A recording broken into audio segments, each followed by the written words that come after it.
विदेशी दारूची बेकायदेशीर वाहतूक. कोल्हापूर पोलिसांनी जप्त केला सुमारे 12 लाखांचा मुद्देमाल.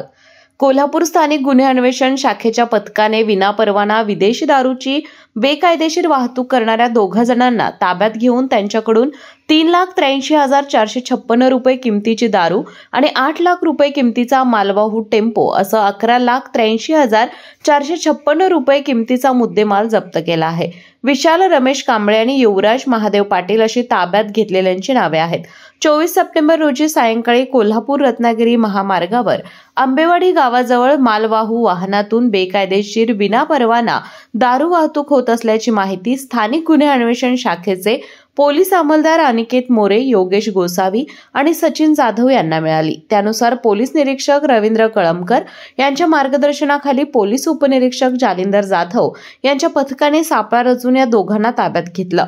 टेम्पोची झडती घेतली असता त्यामध्ये विविध विदेशी कंपन्यांच्या दारूच्या बाटल्यांचे बॉक्स आढळून आले. या कारवाईत स्थानिक गुन्हे अन्वेषण शाखेचे वैभव पाटील, समीर कांबळे, विशाल चौगुले, प्रदीप पाटील, विनायक चौगुले, अमित मर्दाने, वसंत पिंगळे, गजानन गुरव, राजू कोरे, विजय इंगळे यांनी सहभाग घेतला.